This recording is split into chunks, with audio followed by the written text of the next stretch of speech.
Hi everybody. Today I wanted to share a very special recipe. It is butter chicken and it's a very popular dish in India. It's really nice. Kind of you can make it spicy, but it has that tangy and sweet flavor going through it. So today we are gonna do butter chicken in the IP Instant Pot. And there are many different ways to do it, but this is a faster version of how you would do it without using too many different pots and pans. So I got my chicken in here, which is this is boneless chicken thighs, and it's about a little more than a pound, so about probably 6 chicken thighs in there. And then I got my spice box. I got some onion, ginger and garlic paste. So this is kind of one small to medium size onion and 2 to 3 garlic cloves and an inch of ginger. Got some garam masala. So this is whole garam masala. And you got your bay leaf, your elaichi, your cardamom, black pepper, cloves, and a cinnamon stick. I got some optional green chili paste, and then I got 3 small to medium sized tomatoes pureed up as well. So you want this to be a silky smooth recipe. I got some paprika as well as my spice box here, and then a couple of other things including kasturi methi and tandoori masala. This is more to add also color. And so let's get started. Got my salt in here, and my IP is on saute mode. So while that heats up, let's get started. So my IP is heated up, and I've added a teaspoon of olive oil, and then I'm going to add a butter.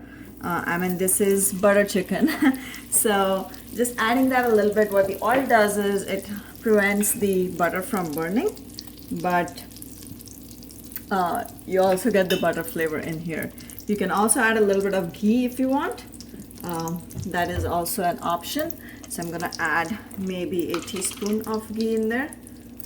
Again, you can choose to make this just with olive oil, but you don't have to, you can adjust the fat level according to your preference. You can definitely go crazy with the butter. I want to add my whole garam masalas in there.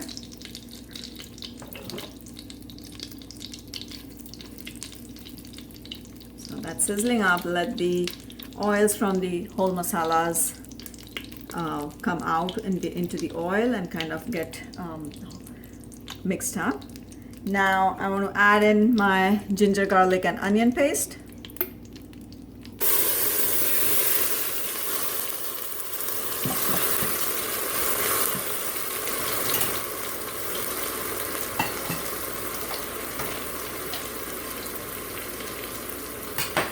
And let that cook up.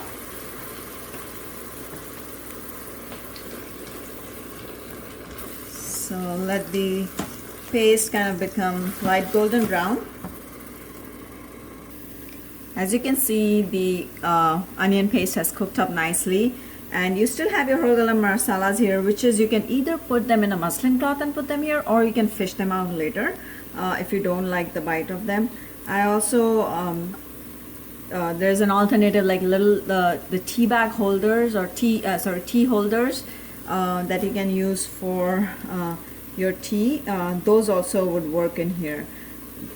The only thing with that is you would probably need a little bit more oil. Now the next thing we are going to do is I'm going to add a little bit of turmeric in here, a little bit garam masala. And I don't want to add too much because I'm going to use some tandoori masala in here. Now what the tandoori masala is going to do is it's going to give a nice color. Because for the basic recipe, I don't want to add too much spice. What I want to do is I want to actually split this masala into 2 versions, and we're going to cook it at the same time. So you're actually going to be able to cook a spicier version and a less spicy version if there is folks in your house that kind of eat less spicy, especially if you have kids. I also got some paprika, so I'm gonna add a little bit of paprika. Again, paprika has less heat but more color.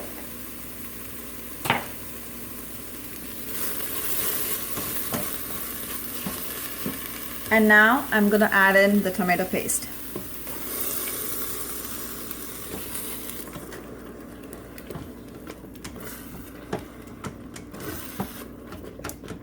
So let that tomato paste cook up nicely, and we'll just kind of, there is a lot of tomato, it's going to ooze out the water, and the chicken itself is going to ooze out the water, so we are not really going to add much water in here. As you can see, the tomato has been cooking up really nicely. It's been a couple of minutes. I'm going to add a little bit of jeera powder in there. And then I have some kasuri methi in here, about a tablespoon. This gives really nice flavor. So we're going to add that. Continue to cook this. I want the tomatoes to be really cooked well. And then here's a trick. You're gonna add a little bit of tomato ketchup. What this will do is it will give it again that sweet tangy flavor, and also some color. Yeah, so let's eyeball it. About a couple of tablespoons. Mix that up. Not too much.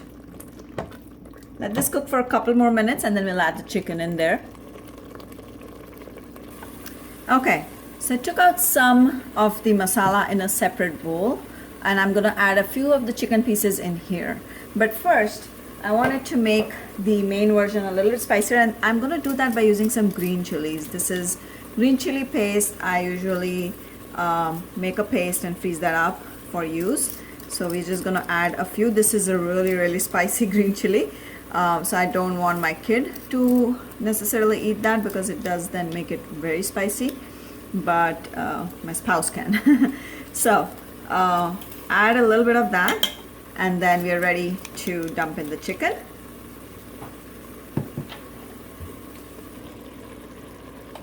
I'm gonna turn the IP off, and as you can see, I split up the chicken. So I'm just gonna mix this in here a little bit, just so it's well incorporated.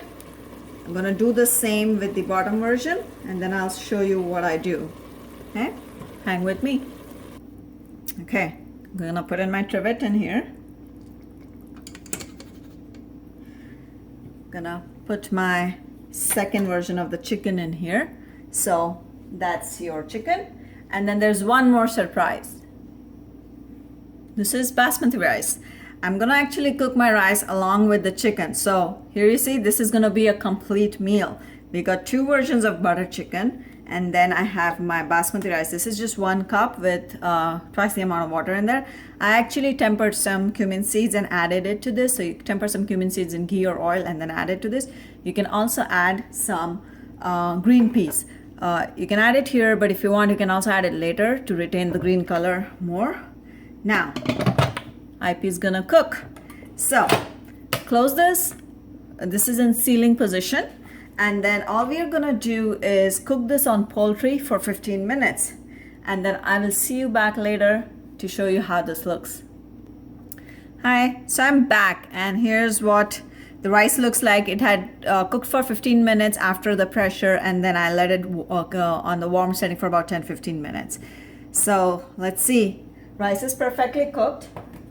And there's the two different chickens. It looks beautiful. So let me take that out, and at this point you can add some cream, or you can choose to add a little bit of yogurt, or just garnish it with a little bit of yogurt cream. There you have it. A wonderful butter chicken recipe is ready to eat along with rice or naan, and I will see you next time with another recipe. Until then.